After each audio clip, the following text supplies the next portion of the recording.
Ceritakanlah kemuliaan dan perbuatan Tuhan yang ajaib. Ceritakanlah kemuliaannya di antara bangsa-bangsa dan perbuatan-perbuatan yang ajaib di antara segala suku bangsa. Mazmur 96 ayat 3.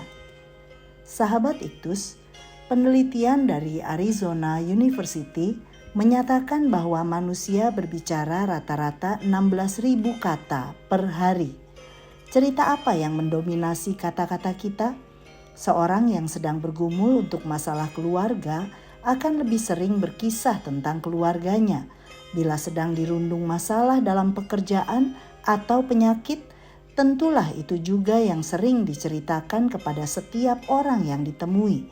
Mari kita belajar menceritakan hal yang terpenting dalam hidup, yaitu kemuliaan dan perbuatannya yang ajaib. Raja Daud mengajak umat Tuhan menceritakan kemuliaan dan perbuatan Tuhan yang ajaib. Diawali dengan ajakan untuk menyanyikan nyanyian baru bagi Tuhan. Menyanyi bagi Tuhan dan menyanyi bagi Tuhan. Ayat 1 dan 2. Inilah ungkapan syukur atas penetapan, pengurapan, dan pimpinan Tuhan dalam hidupnya sebagai seorang raja. Mazmur ini dinyanyikan saat Daud membawa tabut Tuhan kembali ke kota Daud. Tabut Tuhan adalah lambang kehadiran Tuhan yang memberi kemenangan. Ya, pengalaman kemenangan bersama Tuhan adalah inti cerita kita. 1. Ceritakanlah kemuliaannya. Kemuliaan Tuhan menunjukkan hakikatnya yang suci, kudus, dan mulia. Dalam kemuliaan, manusia diciptakan untuk hidup memuliakannya. Fakta selanjutnya, manusia telah jatuh ke dalam dosa dan kehilangan kemuliaan Allah. Bandingkan Roma 3 ayat 23. Artinya, kemampuan untuk memuliakan Dia telah rusak total. Manusia cenderung kepada dosa dan menjauh dari Tuhan. Namun Yesus Kristus yang adalah Tuhan, rela meninggalkan kemuliaannya untuk menyelesaikan masalah dosa manusia. Barang siapa percaya dan menerimanya dalam hati, dimampukan kembali hidup memuliakan Tuhan. 2. Ceritakanlah perbuatannya.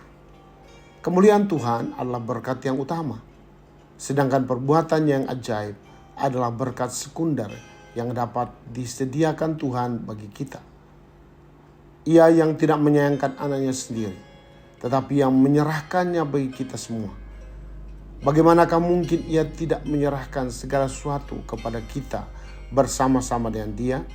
Roma 8 ayat 32. Perbuatannya dahsyat dan ajaib, mengatasi setiap dosa dan pelanggaran kita, melampaui rencana dan kerja keras kita, bahkan mampu melepaskan kita dari sakit penyakit dan ikatan kuasa kegelapan.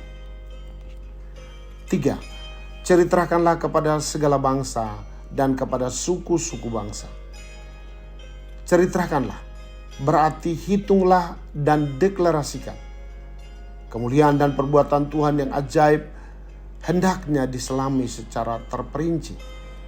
Bahwa berkat yang utama, yaitu kasih karunia keselamatan, telah kita terima di dalam Yesus Kristus. Dan juga segala berkat sekundernya, yaitu perbuatan yang ajaib, segala sesuatu yang disediakan bukan hanya bagi kita, tetapi pada semua orang dari segenap suku dan bangsa. Tanggung jawab kita adalah menceritakan pengalaman kita bersama dengan Tuhan Yesus kepada mereka yang belum pernah mendengarnya. Sahabat Iktus yang dikasihi Tuhan, sudahkah Yesus tinggal dalam hatiku sehingga aku dapat hidup memuliakan Tuhan? Perbuatan ajaib apa yang telah kualami, dan masihkah aku percaya bahwa Tuhan sanggup melakukannya lagi bagiku?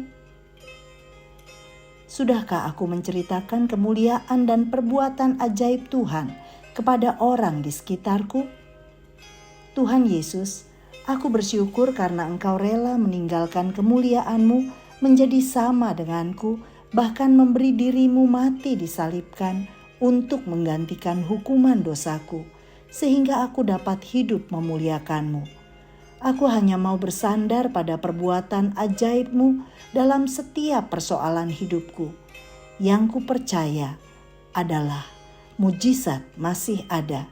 Ya Yesus, aku mau menceritakan kemuliaan dan perbuatan ajaib-Mu kepada segala suku bangsa, hingga nama-Mu ditinggikan di seluruh bumi. Amin. Kabarkanlah tentang Yesus Sang Juru Selamat dan segala perbuatannya yang ajaib kepada segala bangsa. Kristuslah